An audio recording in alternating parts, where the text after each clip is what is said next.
13h, bonsoir à tous. Merci d'être sur la première. Ravi de vous retrouver pour cette nouvelle édition à la une de l'actualité de ce mardi. Les écrans aussi addictifs que les drogues, c'est le constat des experts qui s'inquiètent de ce danger auprès de la jeunesse polynésienne. Un soleil de plomb, des pluies moins régulières, une période de sécheresse précoce. Certaines communes prennent des mesures pour éviter la pénurie d'eau. C'est le tournoi des champions. Les meilleures équipes de tous les archipels du territoire s'affrontent au challenge de volleyball avec une ambition commune, gagner le titre de champion de Polynésie. La 19e édition a débuté ce matin. Pour en parler, nous recevons la présidente de la Fédération de volleyball, Mazingerle, est notre invitée ce soir. Opposant au pacte, pression de l'État, un congrès qui n'arrive pas à trouver d'accord, le nickel au cœur des tensions en Nouvelle-Calédonie. Télé, smartphone, tablette, des objets qui envahissent notre quotidien. En cette période de vacances, les jeunes sont parfois livrés à eux-mêmes. Souvent, ils s'ennuient. Alors pour s'occuper, ils se tournent vers les écrans. 15% des jeunes reçus au centre de prévention et de soins des addictions sont accros aux écrans. Un constat dangereux et qui inquiète les spécialistes. Reportage Kaline Liénard et Eddie Enko. Le téléphone portable, ce petit écran malicieux, il s'est immiscé dans notre quotidien au point de devenir une extension de nos mains. Le constat est alarmant en métropole. 27% des utilisateurs d'écran sont des enfants de moins de 2 ans. Le Fénois n'échappe pas à cette tendance. Souvent, ils sont dépistés parce qu'ils sont en train de dormir en classe ou ils ont leur téléphone portable. Et donc du coup, les profs alertent l'infirmière scolaire qui nous alerte nous et on essaie de travailler avec eux. J'avais une jeune fille il y a encore quelques semaines.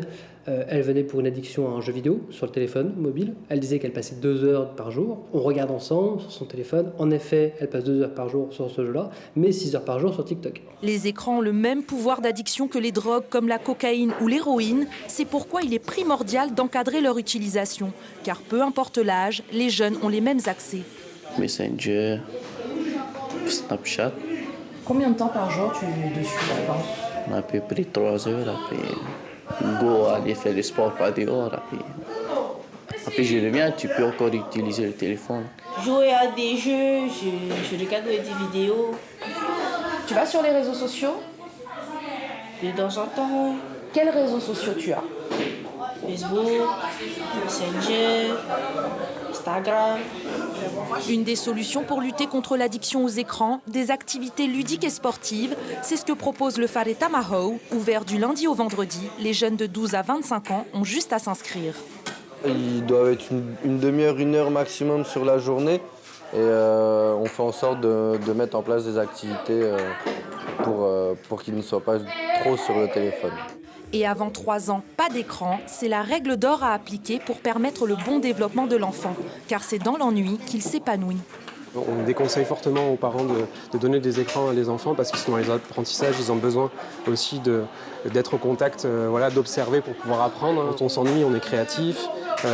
On peut aller aussi prendre du temps avec sa famille, communiquer. Ça nous pousse à trouver d'autres choses à faire. Donc oui, je pense que l'ennui, c'est quand même important dans la vie. Pour lutter contre l'addiction aux écrans, appliquons la règle du 3-6-9-12.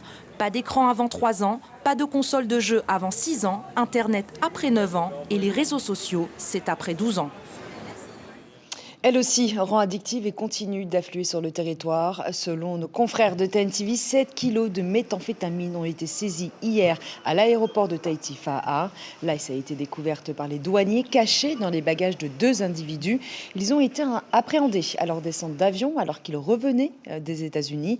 Une enquête a été ouverte et confiée à l'Office anti-stupéfiants et à la section de recherche de Papeete.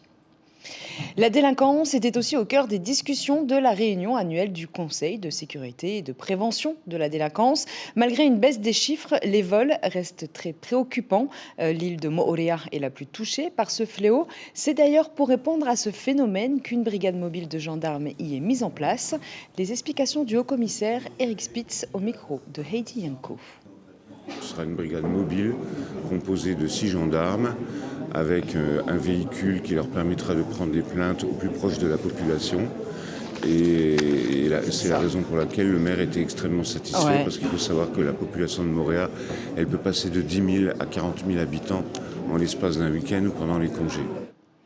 Une femme de 22 ans a été retrouvée morte à Riquitea dimanche dans la benne d'une camionnette. Selon nos informations, elle aurait été impliquée dans une bagarre avec d'autres femmes, dont sa sœur jumelle, après avoir assisté à un mariage. D'après les témoignages, la victime aurait été sous l'emprise de l'alcool et aurait chuté pendant la dispute. Son corps a été évassané à l'hôpital de Taoné, où une autopsie a été réalisée. Mort naturelle, accidentelle ou volontaire, aucune piste n'est écartée. L'enquête déterminera les causes du décès. Une atmosphère lourde, une chaleur pesante, mais des pluies moins régulières et des périodes de sécheresse qui arrivent parfois plus tôt que prévu. Cette réalité n'est pas nouvelle, mais elle dure. Alors certaines communes, notamment dans les îles éloignées, souffrent du manque d'eau. À Tahiti, la ville de Fa'a a pris des mesures pour alimenter ses administrés toute l'année. Les explications avec Caroline Fary et Mélissa Chong. Donc vous avez ici la section Saint-Hilaire, la section Purei-Oremu et la section Pamatei Hills. Des bassins parfaitement remplis. À Fa'a, on ne coupe plus l'eau la nuit durant la saison sèche. La pluviométrie en montagne favorise l'alimentation de cet immense bassin en activité depuis 1983.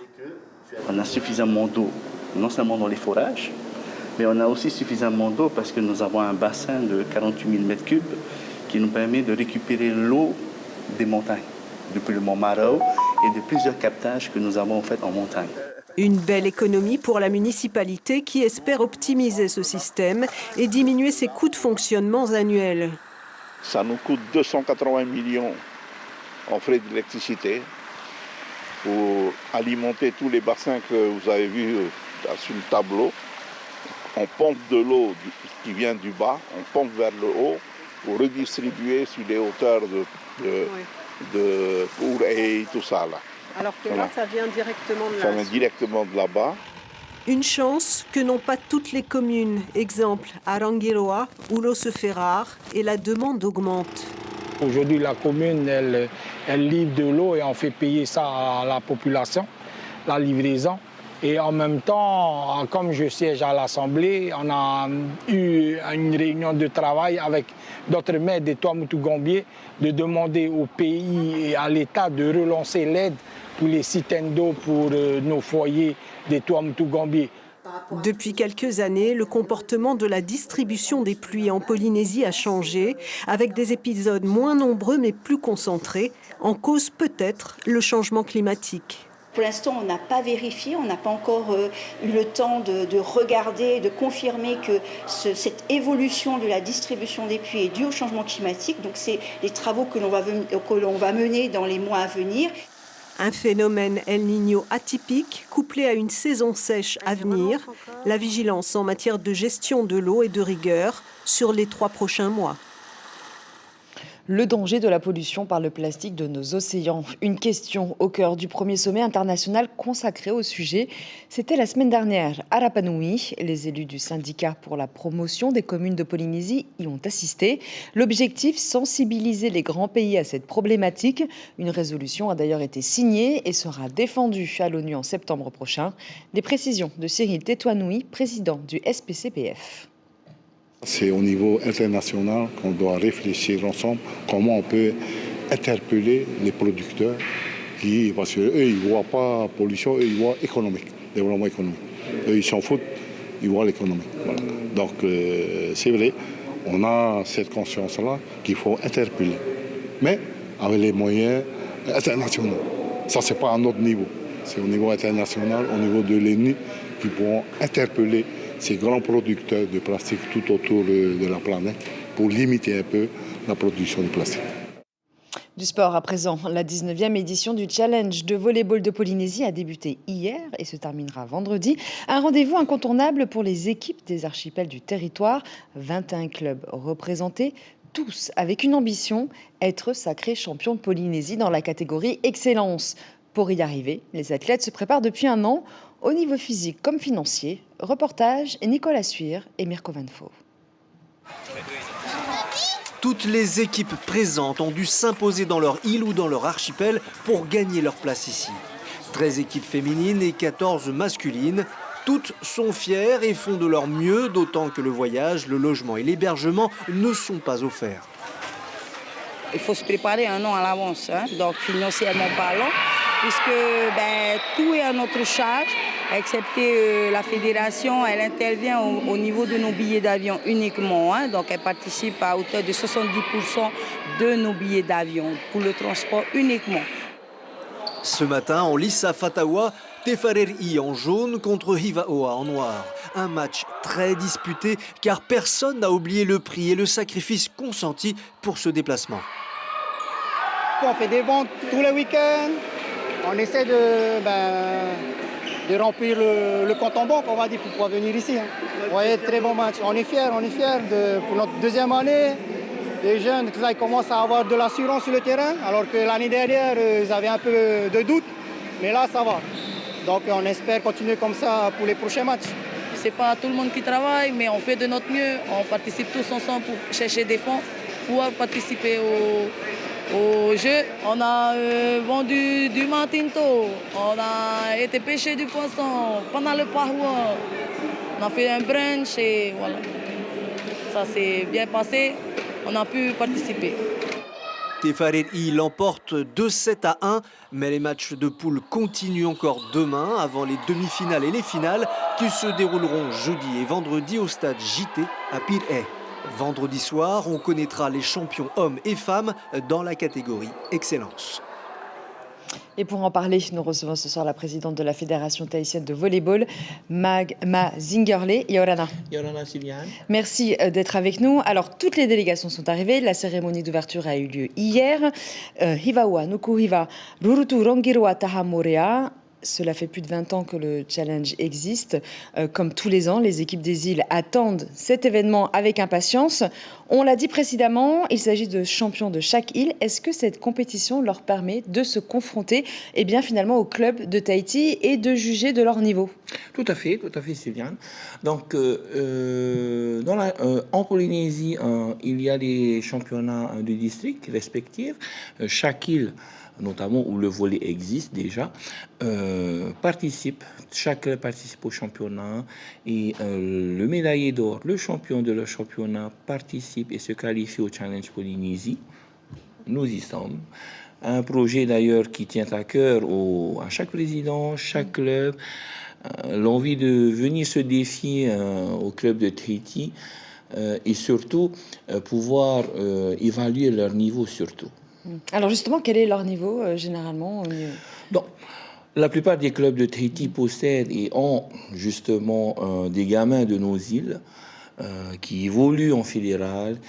La plupart d'ailleurs partent évoluer en métropole. Et le niveau des îles, pour le moment, on n'y arrive pas encore tellement parce qu'on manque de formation, de cadres techniques. Et on mettra les moyens pour pouvoir répondre à nos clubs. Alors, parlons justement de moyens. On l'a vu dans le reportage, entre l'hébergement, le déplacement, vous aidez au déplacement. Mais tout ça, mettre en place, ça coûte quand même de l'argent. Combien ça coûte justement, généralement, aux délégations de pouvoir venir à Tahiti pour participer à ce challenge? Tout à fait. Donc, déjà, la Fédé, il lui faut 12 millions pour pouvoir accueillir tout le monde dans de bonnes conditions. Heureusement que nous avons réparti certaines tâches et surtout sur l'aspect financier. Un club qui nous arrive des Marquises, Sylviane, on sait tous que déjà un aller-retour papier été Nukuhiva, ça coûte bonbon quand même. Et donc, une équipe de volley, c'est 12 personnes. Ça chiffre très très vite. Sur les billets d'avion, sur l'hébergement, et tu n'as pas encore mangé. Et donc, une équipe qui arrive des Marquises, il lui faut pratiquement presque 2 millions à 2,5 millions pour pouvoir faire le déplacement et pour pouvoir participer au Challenge Polynésie. Alors, il y a cette idée d'un village des sportifs pour l'année prochaine, justement, pour alléger un peu les délégations. Tout à fait, parce que c'est un problème récurrent que nous rencontrons chaque année, un problème que nous n'arrivons pas encore à résoudre.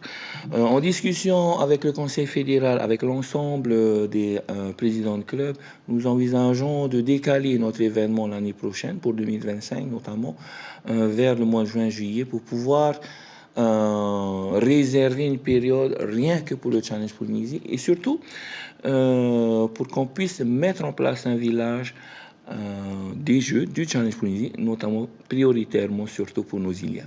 Alors, le challenge l'année dernière avait été remporté, si je ne me trompe pas, par Tefana chez les femmes, Tout à fait. Punaru chez les hommes. Quels sont les favoris cette année? Tout le monde joue très bien.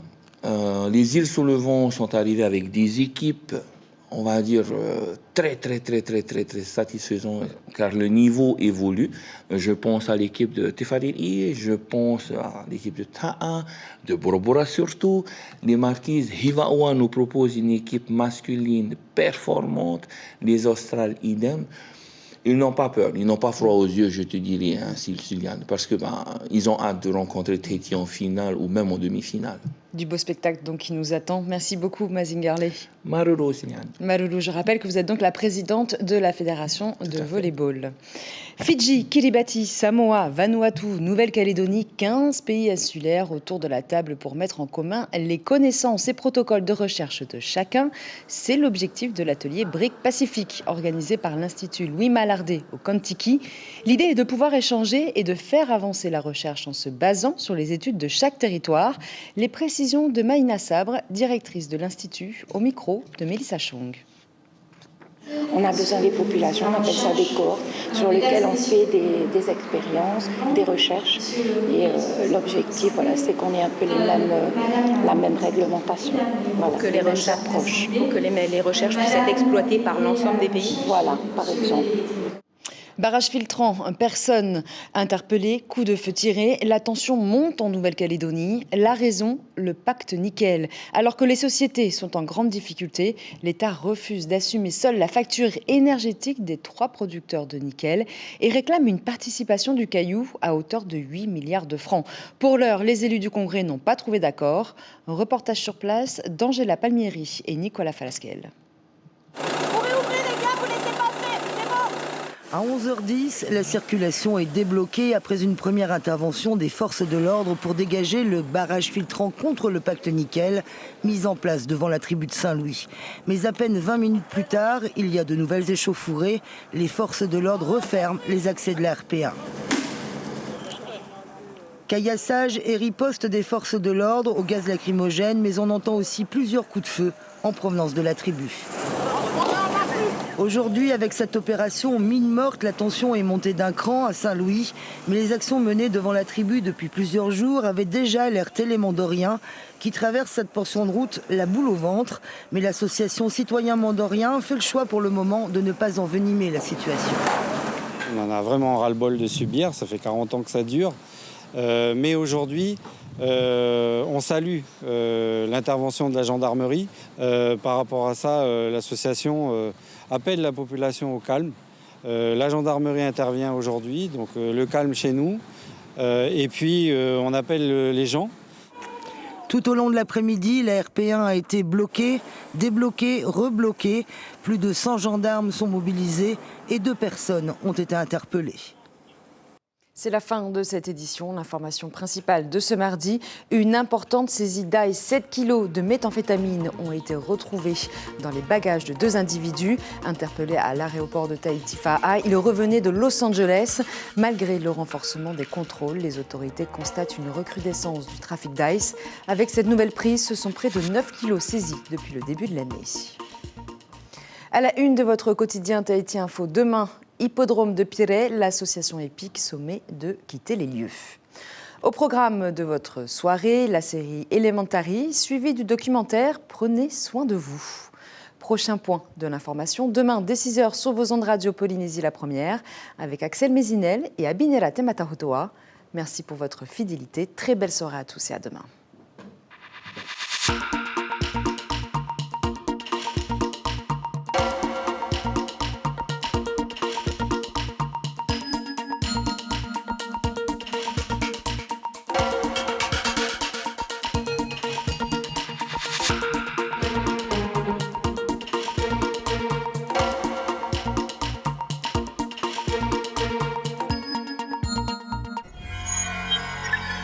Retrouvez ce programme en replay sur notre site internet